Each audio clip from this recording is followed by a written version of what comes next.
إن الحمد لله نحمده ونستعينه ونستغفره ونعوذ بالله من شرور أنفسنا ومن سيئات أعمالنا من يهده الله فلا مضل له ومن يضلل فلا هادي له وأشهد أن لا إله إلا الله وحده لا شريك له وأشهد أن محمدا عبده ورسوله يا أيها الذين آمنوا اتقوا الله حق تقاته ولا تموتن إلا وأنتم مسلمون يا أيها الناس اتقوا ربكم الذي خلقكم من نفس واحدة وخلق منها زوجها وبث منهما رجالا كثيرا ونساء واتقوا الله الذي تساءلون به والأرحام إن الله كان عليكم رقيبا يا أيها الذين آمنوا اتقوا الله وقولوا قولا سديدا يصلح لكم أعمالكم ويغفر لكم ذنوبكم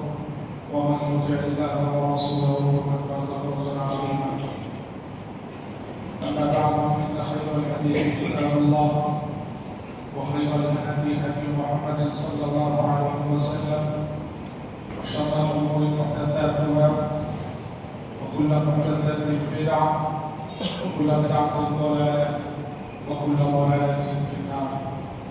أعوذ بالله السميع العليم من الشيطان الرجيم من همزه ونفخه ونفسه واتل ما أوحي إليك من الكتاب وأقم الصلاة إن الصلاة تنهى عن الفحشاء والمنكر ولذكر الله أكبر والله يعلم ما تصنعون.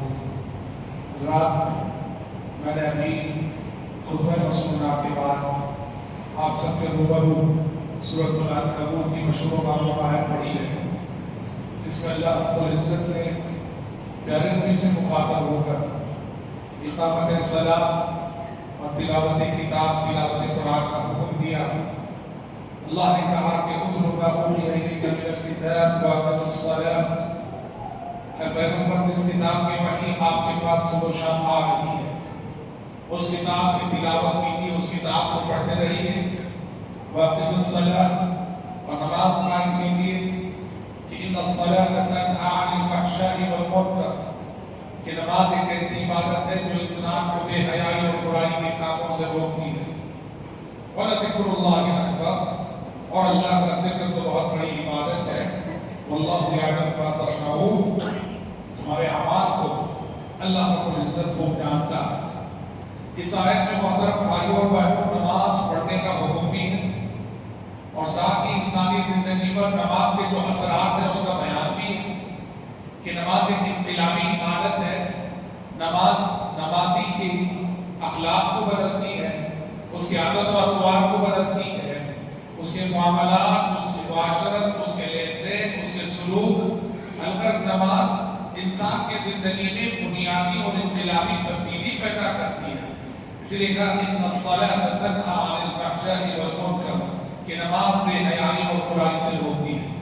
حضرات، نماز کی اہمیت فضیلت کے سلسلے میں بارہا آپ سب سن چکے ہیں، سنتے ہیں، علماء اس میں بولتے ہیں، اور سب سے زیادہ میں سمجھتا ہوں جس موضوع پر بولا جاتا ہے مساجد میں توحید کے بعد وہ نماز ہے. اور ویسے بھی دین میں توحید کے بعد سب سے زیادہ اگر کسی عبادت کا مقام ہے وہ عبادت صلاۃ، نماز. اس لیے کہ نماز ایک ایسی عبادت ہے جس کے اندر کئی عبادتیں جمع ہو جاتی ہیں. نماز ایک ایسی عبادت ہے جس کے اندر کئی عبادتیں جمع ہو جاتی ہیں. ہم قیام کرتے ہیں، قیام مستقل عبادت ہے. یہ قیام کسی غیر اللہ کے لیے جائز نہیں ہے. حدیثوں میں پیار میں ملے من سرہ ان یتمثل له الناس قیاما فلیتبوأ مقعده من النار. جس شخص کی یہ بات پسند ہو کہ لوگ اس کے سامنے ہاتھ جوڑے کھڑے رہیں، وہ شخص جہنم میں اپنی جگہ تیار کر لے. قیام ایک عبادت ہے، غیر اللہ کے لیے نہیں ہو سکتا. رکوع ایک عبادت ہے، غیر اللہ کے لیے نہیں ہو سکتا. سجدہ ایک عبادت ہے، غیر اللہ کے لیے نہیں ہو سکتا. تو نماز میں دیکھو کتنی عبادت، قیام کی عبادت، رکوع کی عبادت، سجدے کی عبادت، زبان کی عبادت، کتنا ذکر بندہ کرتا ہے، دل کی عبادت کہ نماز ایک ایسی عبادت ہے جس میں انسان کا ظاہر بھی، باطن بھی، جسم بھی، روح بھی، فکر بھی، خیال بھی، دل بھی، دماغ بھی، البتہ انسان کا سارا وجود اس عبادت میں مشغول ہوتا ہے۔ اسے بھائیو یہ بہت اہم عبادت ہے، اللہ کے نزدیک سب سے پسندیدہ عبادت ہے۔ یہی وجہ ہے کہ محمد عربی صلی اللہ علیہ وسلم جب نبی بنائے گئے اور آپ کے سر پر سب سے پہلے نبوت کا تاج رکھا گیا اور پہلی وحی آئی اقرأ باسم ربک الذی خلق، پڑھیے آپ اپنے اس رب کے نام سے جس نے کہ پیدا کیا۔ اقرأ باسم ربک کی وحی کے بعد نبی کو جو سب سے پہلا عملی حکم دیا گیا وہ نمازی کا تھا۔ اقرأ باسم ربک کی وحی کے بعد نبی کو جو دوسرا آرڈر دیا گیا وہ نماز۔ چنانچہ کہا گیا یا ایھا المزمل قم اللیل الا قلیلا، اے کمبلی اوڑھنے والے پیغمبر، اے چادر لپیٹنے والے پیغمبر، اٹھیے، اٹھ کر رات میں تہجد کی نماز پڑھیں، نماز تہجد۔ اقرأ باسم ربک کی وحی کے بعد آسمان سے آنے والا پہلا حکم ہے، تو وہ نبی کو نبی بنائے جانے کے بعد سب سے پہلا عملی حکم اور سب سے پہلی عملی تعلیم جو دی گئی وہ نماز۔ اور پیارے نبی کی زندگی آپ دیکھیں گے، آپ کی زندگی میں اول و آخر نماز ہے، پہلا حکم نماز، اور آپ زندگی سے رخصت ہو گئے تو آپ کی زبان سے نکلنے والے آخری کلمات بھی نماز۔ دنیا سے آپ رخصت ہو رہے تھے تو آپ کی زبان پہ کیا تھا؟ الصلاة الصلاة وما ملكت ايمانكم وما ملكت ايمانكم، لوگوں نماز نماز نماز کا اہتمام۔ دنیا سے جا رہے ہیں، پیغمبر کی آخری سانسیں چل رہی ہیں، پیغمبر آخری الفاظ بول رہے ہیں، پیغمبر کی زبان سے آخری جملے نکل رہے ہیں، اور پیغمبر کو اپنی امت کو وصیت کر رہے ہیں، تو آپ کی زبان سے نکلنے والے آخری الفاظ جو تھے اللہم الحقنی بالرفیق الاعلی سے پہلے جو الفاظ آپ نے کہے وہ تھا الصلاة الصلاة وما ملكت ایمانکم وما ملكت ایمانکم، لوگوں نماز نماز نماز کا اہتمام کرو، نماز کا اہتمام کرو۔ مجھے نماز کی اہمیت، فضیلت، فرضیت پہ زیادہ بولنا نہیں ہے، اس لیے کہ ہم اس کو روز سنتے ہیں۔ تین باتیں نماز کے سلسلے میں، یہ آج کے خطبے کا پیغام سمجھ۔ دیکھو ایک بات کیا ہے، نماز پڑھنا، سب سے پہلے تو نماز پڑھنا امت میں پڑھنے والوں کے مقابلے میں نہیں پڑھنے والوں کی کثرت ہے، میجورٹی بے نمازیوں کی، نمازی کم، اور جو نمازی ہے نا، جو نماز پڑھنے والے ہیں، ان کا پرابلم یہ ہے وہ بھی کئی غلطیاں کر رہے ہیں۔ اب وہ کیا ہے؟ یہ تین باتیں میں آپ کو بتانا چاہتا ہوں۔ نماز کے سلسلے میں تین باتوں کا لحاظ رکھیے گا، آپ بھی اپنے فیملی ممبرز کو بھی ان تین باتوں کا پابند بنائیے، اور اس کے بغیر آخرت میں چھٹکارا نہیں، آخرت کی نجات کا خواب نہیں دیکھ سکتے۔ اس میں سب سے پہلی بنیادی بات ہے نماز کو اس کے وقت پر پڑھنا، نماز کو اس کے وقت پر پڑھنا۔ آج میرا اور آپ کا پرابلم کیا جانتے ہیں؟ نماز کو ہم نماز کے وقت میں نہیں پڑھتے، نماز کو ہم اپنے وقت میں پڑھتے ہیں، سمجھ رہے؟ یہ ہمارا پرابلم ہے۔ ہر نماز کا اللہ نے ایک وقت مقرر کر رکھا۔ نماز جب فرض ہوئی، جبریل امین بھیجے گئے، جبریل امین نے پیارے نبی کو پہلے دن ہر نماز اول وقت میں پڑھ کے دکھائی، دوسرے دن ہر نماز کو آخری وقت میں پڑھ کے دکھائی۔ نماز کا وقت طے شدہ، نماز تبھی نماز کہلاتی ہے جب اسے اس کے وقت میں پڑھا جائے۔ پرابلم یہ ہے ہم نماز پڑھتے کیوں ہیں، پر نماز کو نماز کے وقت میں نہیں پڑھتے، نماز کو ہمارے وقت میں پڑھتے ہیں۔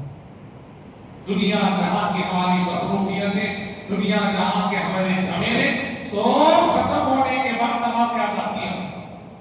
یہ میری اور آپ کی زندگی کا بہت بڑا مسئلہ ہے، یاد رکھنا، یاد رکھنا۔ ہماری سوچ، ہماری فکر، ہمارا ذہن یہ ہونا چاہیے کہ زندگی میں نماز سے اہم کوئی کام نہیں، کوئی بھی کام نماز سے بڑا، نماز سے اہم کوئی کام نہیں۔ نہیں بول سکتا میرے بھائیوں، نماز سب سے اہم کام ہے، باقی ہر کام کو اس کے بعد۔ ارے جس نبی نے مشکل سے مشکل اوقات میں بھی دشمنوں کے حق میں بد دعا نہ کی، جس نبی نے طائف کے زخم کھائے، لہو لہار ہوئے، اور طائف کی بدماشوں کی بدسلوکی پر بھی نبی کی زبان سے بد دعا نہ نکلی، اس نبی رحمت کی زبان سے اس وقت بد دعا نکل جاتی ہے جب کافروں کی وجہ سے نماز کا وقت پار ہو جاتا ہے اور نماز کا وقت مس ہو جاتا ہے۔ خندق کے دن آپ نے کیا کہا؟ خندق کی لڑائی میں مشغول ہو گئے، یہاں تک کہ عصر کی نماز کا وقت نکل گیا، عصر کی نماز کا وقت نکل گیا، مغرب کا وقت داخل ہو گیا اور مسلمانوں نے عصر نہیں پڑھی۔ جس نبی رحمت کی زبانی مشکل سے مشکل وقت میں بھی بد دعا کے الفاظ نہیں نکلتے تھے، آج پہلی مرتبہ نماز کا وقت مس ہوا، وہ بھی کس لیے مس ہوا؟ اللہ کے دین کے کام میں خندق میں مشغول ہونے کی وجہ سے مس ہوا۔ نبی کو اتنی تکلیف ہوئی، آپ کی زبان سے بد دعا نکل گئی، شغلونا عن الصلاة الوسطى وملأ الله قیودهم وقبورهم۔ کہا کہ یہ لوگ جنہوں نے ہمیں عصر کی نماز سے مشغول رکھا، یہاں تک کہ نماز کا وقت نکل گیا، اللہ ان کے گھروں کو، ان کی قبروں کو آگ سے بھر دے، آگ سے۔ اللہ سوچئے نا، پہلی مرتبہ، اور وہ بھی کسی دنیاوی کام میں مشغول رہ کے مس نہیں ہوا ہے، ٹائم وقت مس ہوا ہے جب میں مصروف رہنے کی وجہ سے۔ اب پیارے نبی اتنی بد دعا کر رہے ان لوگوں کے حق میں جن کے سبب سے نماز کا وقت نکلا۔ اس لیے محترم بھائی اور محترم بہنوں، پہلی چیز نماز کے سلسلے میں خود کو اس کا پابند کرو، نماز کو اس کے وقت میں پڑھنا۔ نماز کا وقت آ گیا، کوئی بھی کام ہو وہ بعد میں، ہمارے نزدیک نماز سے زیادہ اہم کوئی دوسرا کام نہیں ہونا چاہیے، پہلی بات۔ دوسری بات جس کا اہتمام نماز کے سلسلے میں ہونا وہ کیا ہے؟ نماز جماعت کے ساتھ فرض ہے۔ پہلے تو وقت میں پڑھنا ہے، دوسرا جماعت کے ساتھ پڑھنا ہے۔ اقیموا الصلاۃ وآتوا الزکاۃ وارکعوا مع الراکعین، نماز قائم کرو، زکات دو، رکوع کرنے والوں کے ساتھ رکوع کرو۔ یہ جو وارکعوا مع الراکعین ہے، رکوع کرنے والوں کے ساتھ رکوع کرو۔ علامہ ابن کثیر اور دوسرے مفسرین نے اس آیت کی تفسیر کرتے ہوئے لکھا ہے، وَارْكَعُوا مَعَ الرَّاكِعِينَ میں نماز با جماعت کا حکم ہے کہ نماز پڑھو تو جماعت کے ساتھ۔ ہاں عورتیں ہیں جن کے لیے نماز جماعت فرض نہیں ہے، جماعت فرض نہیں ہے۔ مرد حضرات، ہر بالغ صحت مند مرد کے لیے جماعت میں حاضری ضروری ہے۔ سوچو ہم اتنے صحت مند ہیں اور جب پیارے نبی صلی اللہ علیہ وسلم ایک نابینا صحابی، اندھے صحابی، آنکھ نہیں ہے، آنکھ اللہ نبی سے پوچھتے ہیں لیس لی قائد یقودنی الی المسجد، اللہ کے نبی دن میں 5 بار مسجد کو لانے لے جانے کے لیے میرے پاس کوئی رہبر نہیں ہے، میں نابینا ہوں، میں اندھا ہوں، کیا میں گھر میں نماز پڑھ سکتا ہوں؟ پیارے نبی صلی اللہ علیہ وسلم نے پہلے تو کہا کہ ہاں، پھر جب وہ جانے لگے بلا کے کہا هل تسمعون النداء، اذان سنتے ہو کیا؟ کہا کہ ہاں، کہا فحی علی، کہا کہ اگر فحی علی، اگر حی علی الصلاۃ حی علی الفلاح کی آواز سنتے ہو تو پھر تمہارے لیے ضرور مطلب یہ کہ تمہارا گھر مسجد سے قریب ہے، جماعت میں حاضری دے کے پڑھنا ضرور۔ ایک نابینا صحابی کو نبی نے اجازت نہیں کی نماز پڑھنے کی۔ ہم اور آپ سوچو کتنی تقسیم کرتے ہیں۔ اچھا عہد نبوت میں جگہ ہوتی تھی، جگہوں کی حالت میں بھی جماعت چھوڑنے کی اجازت نہیں دی گئی۔ اللہ اکبر، جماعت کے ساتھ ہی پڑھنا، دشمن تمہارے سامنے کھڑا ہے، جنگ کا ماحول ایسے، پر نماز جماعت کے ساتھ ہی پڑھنا۔ کیسے پڑھنا ہے؟ ہاں اس کے طور طریقے بدل دیے تھے، رکعت کی تعداد بدل دی، اسے کیا بولتے ہیں؟ صلاۃ الخوف بولتے ہیں۔ صلاۃ الخوف کہ خوف کے وقت کی نماز. ظہر آپ دنوں میں 4 رکعت پڑھیں گے، لیکن اگر صلاۃ الخوف کی شکل میں پڑھیں گے نا وہ 4 رکعت نہیں، وہ 2 رکعت ہو سکتی ہے، وہ 2 رکعت ہو سکتی ہے. نماز کا طریقہ بدل گیا، نماز کی صفت بدل گئی، مگر جماعت چھوڑنے کی اجازت نہیں ہے. کب؟ جب دشمن کے مقابلے میں کھڑے تب بھی جماعت چھوڑنے کی اجازت. سوچیے. تو پہلی بات نماز کے سلسلے نماز کو اس کے وقت میں پڑھنا، اور دوسری بات نماز کو جماعت کے ساتھ، اور تیسری اور سب سے اہم تعلیم کیا جانتے ہیں، نماز کو اس کی روح کے ساتھ پڑھنا. نماز کو نبوی طریقے کے مطابق، مسنون طریقے کے مطابق، پیغمبر کے طریقے کے مطابق اس کی روح کے ساتھ پڑھنا ہے. اور نماز کی روح کیا ہے؟ نماز کی روح وہ ہے جسے ہم کہتے ہیں خشوع اور خضوع. یہی نماز کی اصل روح ہے. نماز وہی نماز ہے جو خشوع خضوع والی ہو. جس نماز میں خشوع خضوع نہ ہو اس نماز کو نماز نہیں کہیں گے، وہ تو کوے کی ٹھونک ہے. جس اٹھک بڑھک کرتے ہیں لوگ. پیارے نبی نے حدیث میں فرمایا اسوأ الناس سارقة الذي يسرق في صلاته. سب سے برا چور وہ ہے جو نماز میں چوری کرتا ہے. صحابہ پوچھے نماز کا چور ہونے لگے؟ کہا وہ شخص جو جلد بازی میں نماز پڑھتا ہے، جلدی جلدی رکوع کرتا ہے، جلدی جلدی سجدہ کرتا ہے، اس کی نماز میں اطمینان مفقود ہوتا ہے. بھائیوں یاد رکھنا، نماز کبھی نماز کہلاتی ہے جب خشوع خضوع والی نماز ہو. قرآن نے کہا قد افلح المؤمنون الذين هم في صلاتهم خاشعون. قرآن نے کہا یقیناً وہ مومن کامیاب ہو گئے جو اپنی نمازوں میں خشوع خضوع اختیار کرتے ہیں. خشوع خضوع کا مطلب کیا ہے؟ نماز میں جب کھڑے ہو اس تصور سے کھڑے ہو کہ رب العالمین احکم الحاکمین کے سامنے ہم کھڑے ہیں، دل و جان کے ساتھ ہم نماز میں حاضر ہو، ہمارا خیال کہیں اور نہ ہو نماز میں ہو، ہماری فکر کہیں اور نہ ہو نماز میں ہو، ہمارا ظاہر نماز میں مشغول ہو، ہمارا باطن نماز میں مشغول ہو، ہماری روح نماز میں مشغول ہو، ہمارا جسم نماز میں مشغول ہو. اللہ کے نبی نے نماز میں ایک شخص کو دیکھا، نماز میں کھڑا ہے، کھجا رہا، ادھر کھجا رہا، ادھر کھجا رہا، داڑھی میں خلال کر رہا. آپ نے کہا لو خشع قلبه لخشع جوارحه. اگر اس کے دل میں خشوع خضوع ہوتا تو اعضاء و جوارح میں بھی خشوع خضوع ہوتا. گرچہ اس حدیث کی سند پر بعض محدثین نے کلام ضرور کیا، پر بات صحیح ہے. جب دل میں خشوع خضوع ہوتا ہے تو اعضاء و جوارح میں بھی خشوع خضوع ہوتا ہے.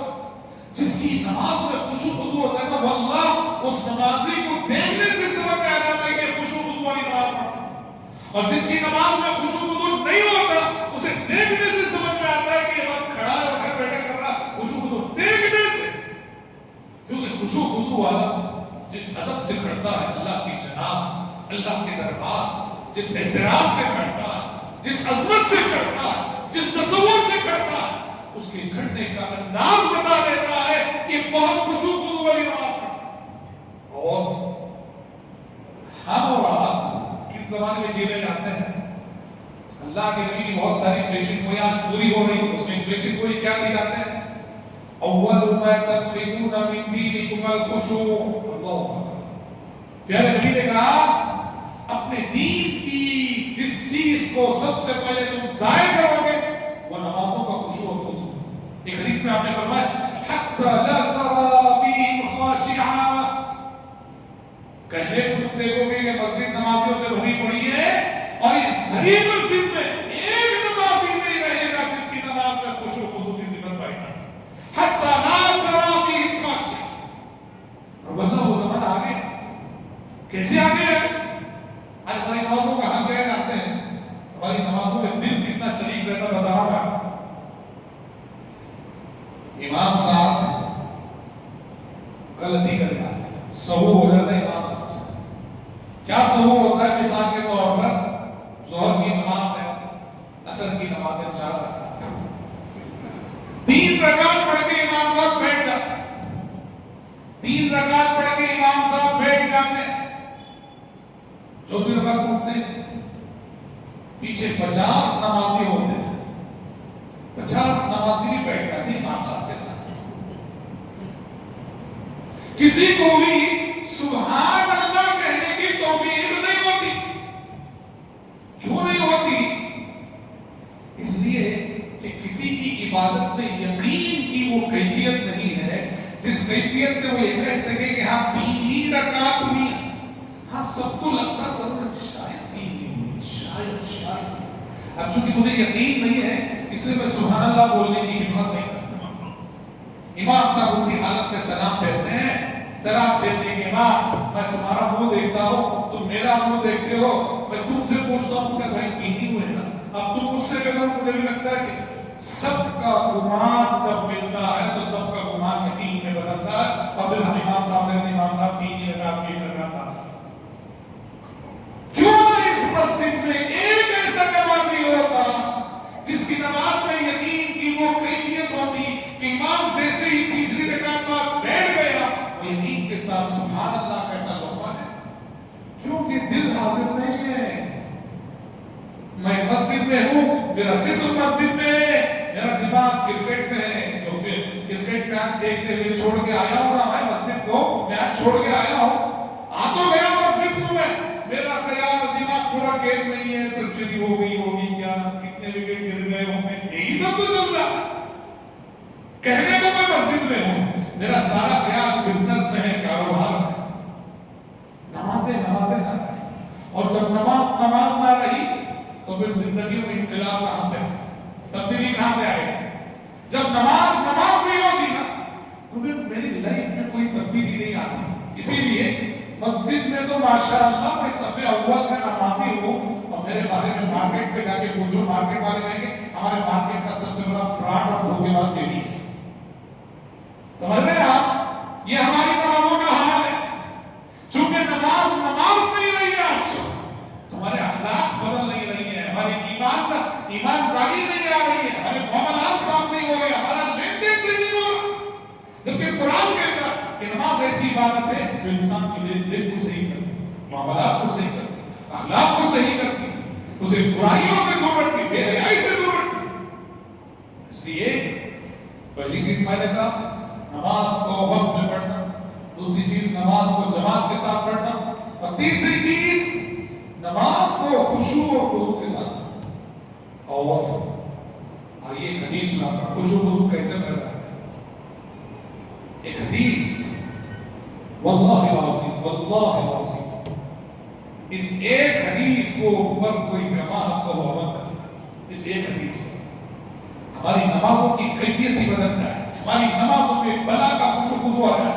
اس ایک حدیث میں اگر ہم عمل کریں، بڑی پیاری حدیث ہے، حالانکہ مختصر حدیث ہے، بہت شارٹ ہے. اتنی مختصر شاید حدیث کی کتابوں میں آپ کو اس سے چھوٹی، اس سے مختصر، اس سے شارٹ حدیث نہیں ملے گا، مگر ویسے بہت بڑا دیتی ہے حدیث. چنانچہ صحابی رسول ابو ایوب انصاری رضی اللہ عنہ ہے کہ آپ صلی اللہ علیہ وسلم نے ایک مرتبہ فرمایا صلی صلاۃ مودع، صلی صلاۃ مودع. سنیے گا کیا کہا اللہ کی بات. کتنی حدیث ہے یہ؟ 3 ورڈ ہے بس، 3 الفاظ ہے بس، صلی صلاۃ مودع. اللہ اکبر. کیا مطلب ہے حدیث کا؟ ابو ایوب انصاری رضی اللہ عنہ کہتے ہیں کہ پیارے نبی نے کہا ہر نماز کو پڑھتے ہوئے یہ سوچ کر پڑھو ہو سکتا ہے یہ میری زندگی کی آخری نماز ہو. ہر نماز کو پڑھتے ہوئے تم صحت مند رہو تب بھی، تم جوان رہو تب بھی، تم کتنے عافیت کی زندگی گزار رہے ہو تب بھی، نماز کو جب کھڑے ہونا ہو یہ سوچنے کے کھڑے ہونا کہ ہو سکتا ہے میری زندگی کی آخری نماز ہو جائے. پتہ نہیں میری زندگی میں اس کے بعد دوسری نماز کا وقت آئے گا. ظہر پڑھ رہا ہوں، عصر کا وقت آئے گا کہ میری زندگی، عصر پڑھ رہا ہوں، مغرب کا وقت آئے گا کہ میری زندگی. اللہ اکبر. جو شخص یہ سوچ کے کھڑے گا نماز میں، آپ بتاؤ اس کی نماز کی کیفیت کیا ہوگی. شیطان ہے شیطان جو فریب دیتا ہے ارے زندگی کا سفر ابھی بڑا لمبا ہے، ابھی تو بڑی لائف باقی ہے، ابھی تو جوانی ہے، ابھی تو ادھیڑ عمر کو پہنچنا ہے، بوڑھا ہونا ہے۔ یہ شیطان ہے جو دھوکہ دیتا ہے، فریب دیتا ہے۔ کووڈ کے بعد کتنے نوجوانوں کے جنازے ہم اٹھا رہے ہیں اپنے ہاتھوں سے۔ کووڈ کے بعد سے کتنے صحت مند لوگوں کو اچانک دنیا سے رخصت ہوتے ہوئے دیکھ رہے ہیں اپنی آنکھوں سے۔ ایسے میں یہ حدیث کتنی بڑی حدیث ہے کہ نماز میں کھڑے ہونا ہو، نماز پڑھنا ہو، یہ فیلنگ رکھو، یہ سوچ رکھو، ہو سکتا ہے یہ میری زندگی کی آخری نماز ہو، پتہ نہیں اس نماز کے بعد پھر زندگی میں سجدہ کرنے کا موقع ملے گا۔ اب جو نمازی اس سوچ سے کھڑے گا نماز میں، آپ بتاؤ اس کی نماز کی کیفیت کیا ہوگی؟ میں آپ کو مثال دیتا ہوں۔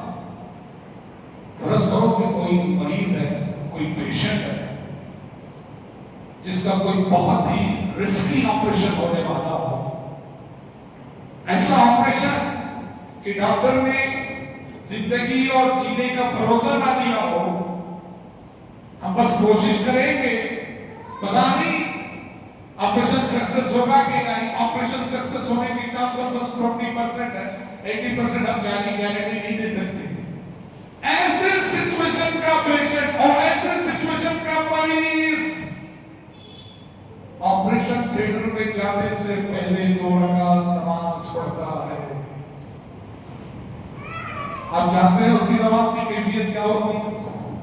اللہ اللہ، اس کے بیوی بچے رو رہے ہیں، سارا خاندان ہسپتال میں آگے کھڑا ہوا ہے، اور ادھر بزنس خوب ترقی کر رہا ہے، مارکیٹ میں اس کی دکان خوب چل رہی ہے، پر زندگی اس موڑ پہ آ کھڑی ہے کہ اب میں آپریشن تھیٹر میں زندہ داخل ہو رہا ہوں، پتہ نہیں واپس زندہ نکلوں گا کہ میری لاش نکلے گی۔ ایسے سچویشن میں جب مریض اور پیشنٹ 2 رکعت نماز پڑھتا ہے، اللہ اللہ، نہ اس اتنی خشوع خضوع کی نماز پڑھتا ہے، نہ روتے بیوی بچوں کی اسے خبر، نہ انتظار کرنے والے خاندان کی اسے خبر، نہ ترقی کرنے والے بزنس کی اسے خبر، اپنے پورے وجود سمیت وہ اللہ کی جناب میں گڑگڑا کے رکھتا ہے۔ اللہ اللہ اللہ، کیونکہ اس کے سامنے یہ سچویشن ہے، یہ زندگی کی آخری نماز ہو سکتی ہے، اس کے بعد نماز کا موقع آئے گا گارنٹی نہیں۔ ایسی نماز وہ پڑھتا ہے کہ 70 سال میں واللہ اگر سچی سے سچی کوئی نماز اس نے پڑھی ہے تو یہی تو رکھا۔ 70 سال میں اگر خشوع خضوع والی کوئی نماز اگر اس نے پڑھی ہے تو یہی نماز۔ اللہ کے نبی میرے وہ آپریشن تھیٹر میں داخل ہونے کا مرحلہ تمہاری زندگی میں آنے سے پہلے صحت کی حالت میں یہ سوچ لا دو اپنے ذہن میں، صحت کی حالت میں یہ سوچ لا، نماز میں کھڑے ہونا ہو، ہر نماز میں یہ سوچ لا لو، پتہ نہیں اس نماز کے بعد نماز کا کوئی اور موقع آئے گا۔ نماز میں جس نے نا اس ایک حدیث پر عمل کر لیا نا، اور کہ ہر نماز کو یہ سمجھ کے پڑھو کہ زندگی کی آخری نماز ہو سکتی ہے، ہماری نمازوں کی کیفیت ہی بدل جائے گی، اور ہم بدل جائیں گے، ہماری زندگی بدل جائے گی، اور دنیا کے حوالے سے ہماری سوچ بدل جائے گی۔ اور صحابہ ایسے ہی تھے بھائی، صحابہ ایسے ہی تھے، نماز ان کی نماز نماز نماز۔ مشہور واقعہ بارہا سنتے آپ، نماز اگر واقعی نماز ہو تو پھر انسان کیا سے کیا ہو جاتا ہے۔ اللہ کے نبی نے ایک سفر میں رات میں پڑاؤ کی، سونا تھا سب، سینکڑوں کی تعداد میں صحابہ، 2 صحابہ کو ذمہ داری دی، دشمن سامنے ہے، گھات میں لگنا، پہرا دینا، 2 صحابہ کو ذمہ داری دی۔